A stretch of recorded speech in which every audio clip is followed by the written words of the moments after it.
Hola, buenas tardes estudiantes, ¿cómo están? Bueno, aquí vamos a iniciar la última parte de la clase sobre secuencia didáctica.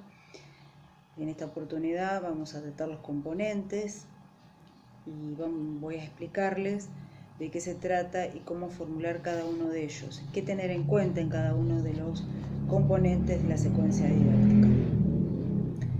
Primero se explicitan los objetivos, cuáles son las habilidades y las competencias de aprendizaje esperadas para los niños y las niñas. En este sentido, ustedes tienen que pensar en la intencionalidad de aprendizaje, aquello que quieren que los niños y las niñas aprendan. Luego, los contenidos, el listado de contenidos que se tratarán durante la secuencia de clases.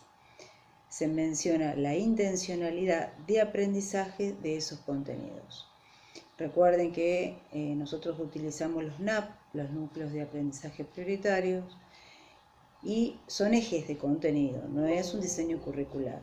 Por lo cual, ustedes, al pensar esos contenidos, deberán hacer un recorte y contextualizarlos en función del grupo de niños y de niñas que ustedes tienen y de las experiencias vividas, del contexto sociocultural en el cual los niños y las niñas conviven y se hallan insertos. Luego, las actividades. Se redactan las consignas de actividad que ofrecen a los niños para el logro de los objetivos propuestos. Las actividades se confunden con las estrategias metodológicas, entonces hay que tener en cuenta que ambas se interrelacionan. Ustedes en la secuencia didáctica, cuando describen y expresan las actividades, también van a estar expresando las estrategias metodológicas. Por ejemplo, si ustedes en el inicio de una propuesta de actividad piensan en la indagación de saberes previos de los niños y de las niñas, allí están pensando en estrategias metodológicas.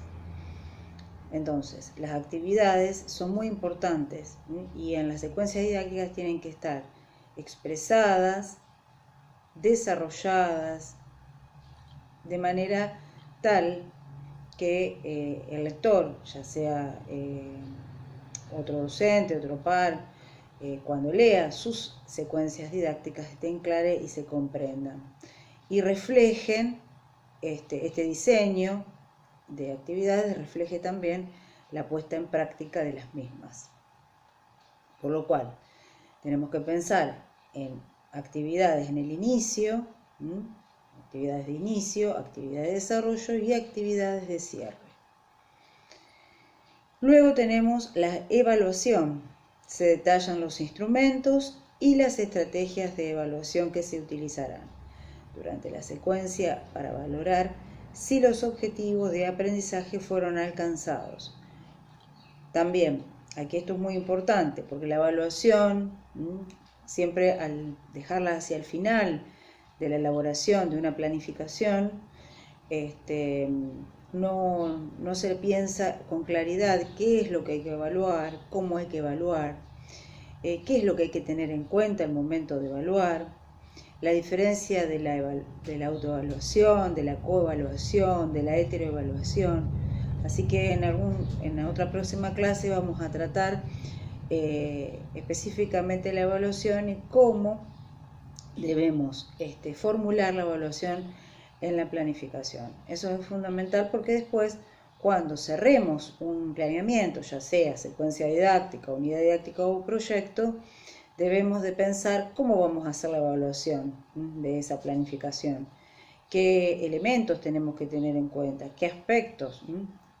Y bueno, generalmente se simplifica demasiado la evaluación y es a lo que más tenemos que apuntar, y por eso yo recomiendo que la evaluación ya la pensemos desde el inicio de la elaboración de una planificación.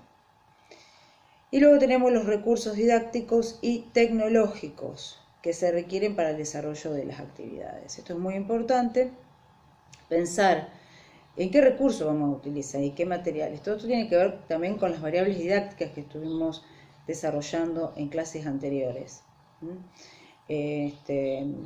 los recursos y los materiales utilizados tienen que ser coherentes y apropiados a las actividades que ustedes se propusieron. Y también es muy importante pensar en la organización del tiempo y del espacio, otra de las variables didácticas que estuvimos trabajando, con relación a esas actividades, ¿no?, que ustedes propusieron.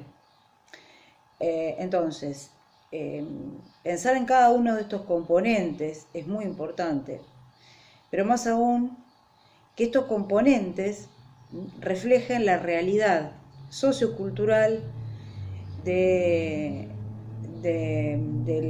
los niños y las niñas y del grupo que ustedes van a tener. Entonces, tiene que haber una coherencia entre el diseño de la planificación y la puesta en práctica de la misma. Es importante pensar esto de que las planificaciones tienen que tienen que ser flexibles, tienen que ser abiertas, están sujetas a reformulación incluso durante la marcha, durante la puesta en marcha de la planificación. No es un documento escrito y que lo dejamos ahí quieto, estático, sino que tienen que pensar que tiene que tener vida y que, como les dije, tiene que estar y debe de estar sujeto a modificación. Bueno, para la próxima clase vamos a ver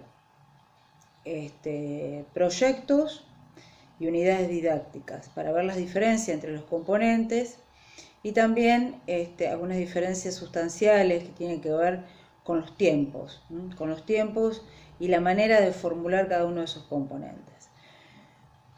También vamos a ver y profundizar en uno de los componentes de la planificación, que es evaluación, como le dije anteriormente, pero no lo vamos a ver en la próxima clase, sino en la siguiente. Vamos a destinar una sola para evaluación. Y bueno, como siempre les digo, es importante que ustedes puedan revisar las clases, que la vuelvan a ver. Después de tanto tiempo muchas veces nos olvidamos o no tenemos presente todo lo que fuimos abordando. Entonces, es relevante que ustedes vuelvan hacia atrás, vuelvan a ver la primera clase, la segunda, la tercera, todas las clases, tanto de lo que tiene que ver con las instituciones, como lo que tiene que ver específicamente con la práctica docente, que es a lo que yo he apuntado en cada una de ellas. Así que bueno, les dejo un abrazo y también estoy a disposición, ustedes saben, para lo que necesiten, para que me llamen, me manden un mensaje ante cualquier duda que ustedes tengan.